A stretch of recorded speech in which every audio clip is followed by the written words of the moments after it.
I got so much motherfucking design on right now. Break it down, bring it back, make it clap. I got 3 old thoughts, new block, where that thing. Bitches on my line, and you know. Assalamualaikum warahmatullahi wabarakatuh. Perkenalkan, nama saya Bagus Paritasim. NIM saya 2301027. Saya dari D3 Keperawatan. Kelompok saya kelompok 6 tentang pendidikan anti korupsi. Sekian dan terima kasih. Perkenalkan, nama saya Lina Ramadhani dari Prodi D3 Keperawatan dengan NIM 230102038. Perkenalkan, nama saya Esther Jeningrum dengan NIM 230102025, mengambil Prodi D3 Keperawatan. Perkenalkan, nama saya Adjandi Arjunan Pertama dengan nomor NIM 230102002 dari program studi D3 Keperawatan. Perkenalkan, nama saya Nevianti dengan nomor NIM 230102013. Saya dari Prodi D3 Keperawatan.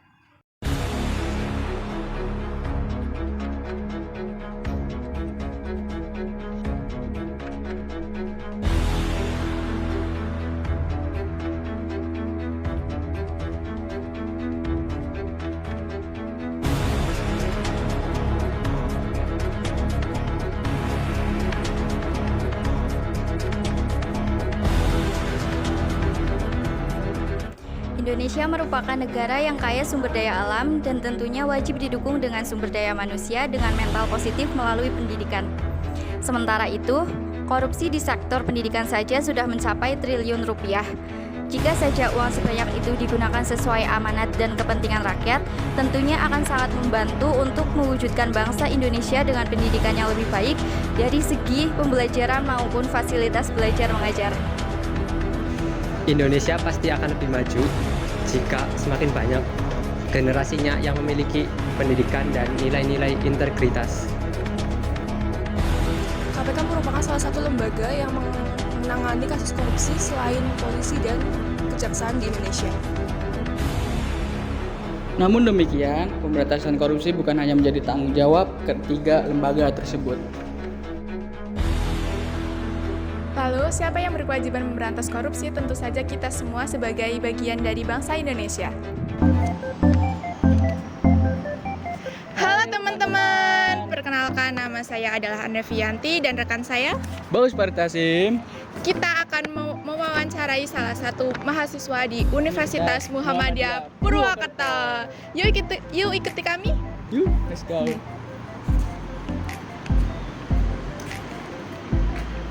Halo kakak.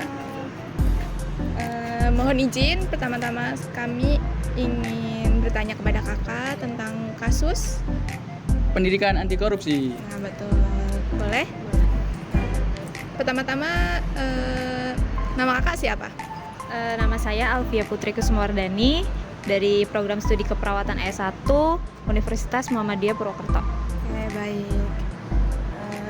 Kita langsung lanjut ke pertanyaan aja ya kak.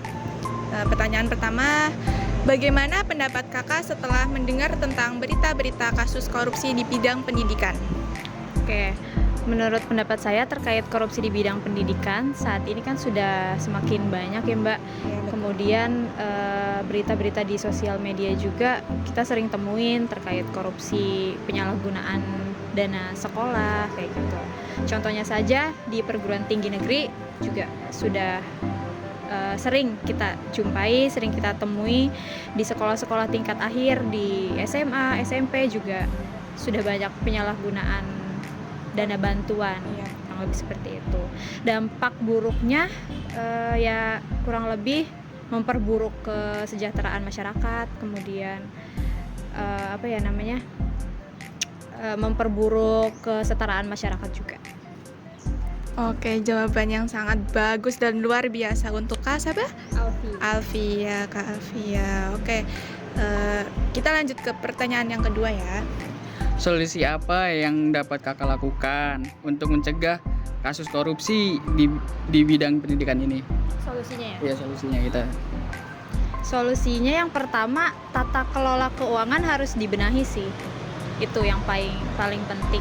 Kemudian yang kedua, menyeleksi orang-orang pilihan terkait pengelola keuangan. Kemudian transparan sih, transparan. Yang keempat, tata kelola organisasi itu harus ada untuk mencegah terjadinya korupsi. Dan yang kelima itu harus adanya evaluasi. Oke, baik. Harapan kakak gimana kedepannya biar menghilang dari pendidikan anti korupsi gitu? Harapan saya semoga anak-anak muda di zaman sekarang bisa membantu menggerakkan biar tidak terjadinya korupsi yang sangat fatal kayak gitu. Kemudian semoga dari bidang pendidikan juga semakin lebih bagus dan korupsi ini ya kita musnahkan lah bersama-sama sebagai mahasiswa. Oke, siap-siap. Kakak ini luar biasa sekali, jawabannya juga luar biasa sekali ya teman-teman. Kita sudahi saja wawancaranya. Terima kasih untuk Kak Alfia. Terima kasih ya Kak. Oke. Sekian dari kami. Wassalamualaikum warahmatullahi wabarakatuh. Halo teman-teman, perkenalkan nama saya Adsandia Julian Pratama. Perkenalkan, nama saya Lina Ramadhani. Perkenalkan, nama saya Estra Jiningrum. Di sini kita akan melakukan wawancara di salah satu kampus di Purwokerto, yaitu IT Telkom. Yuk, ikut kami.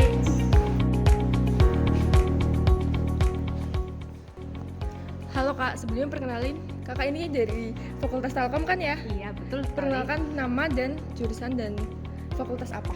Oke, halo teman-teman semuanya, kenalin, nama aku Ivan Helga Mencarista, biasa dipanggil Helga, aku dari Fakultas FRID, Program Studi Bisnis Digital. Baik. Sebelumnya gini Kak, aku pengen tanya nih, kan di Indonesia nih korupsi kan udah marak banget ya, apalagi di bidang pendidikan nih. Nah, aku pengen tanya, menurut Kakak tuh pendapat tentang korupsi di Indonesia yang semakin memuncak di bidang pendidikan tuh gimana?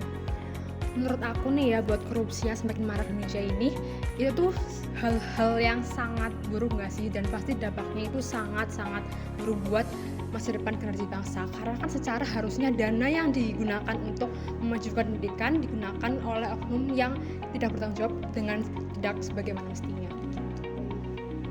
Lanjut ya Kak, aku izin bertanya. Apa yang Kakak lakukan jika ada salah satu organisasi kampus Kakak itu melakukan korupsi besar-besaran?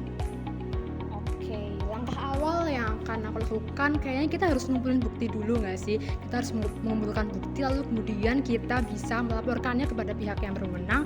Tapi jika dalam keadaan ini kita tidak bisa mengatasinya dan pihak sana belum bisa membantu, kita perlu membuat advokasi dari kumpulan mahasiswa dan berfokus pada tujuan untuk pemberantasan korupsi ini begitu. Lalu jika sampai tidak ada tindak lanjut lagi, kita perlu memanggil media nih Kak, karena kan suara masyarakat juga penting ya. Nah setelah itu baru jika sama sekali tidak ada tindakan lagi, kita mungkin perlu menggunakan hukum seperti memanggil pengacara dan sebagainya begitu. Pertanyaan yang terakhir nih Kak, menurut Kakak tujuan terbentuknya pendidikan anti korupsi itu apa sih Kak? Menurut aku tujuan untuk terbentuknya pendidikan anti korupsi pastinya untuk meningkatkan kesadaran masyarakat ya atas hal-hal yang seharusnya mereka atasi, yang mereka hadapi begitu, lalu untuk mencerdaskan bangsa-bangsa generasi muda kita dan pastinya untuk meningkatkan kesadaran akan apa yang seharusnya dilakukan dan norma-norma yang baik di masyarakat ini begitu.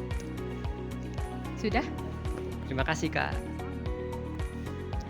Oke, tadi itu wawancara dari salah satu mahasiswa di kampus IT Telkom Purwokerto.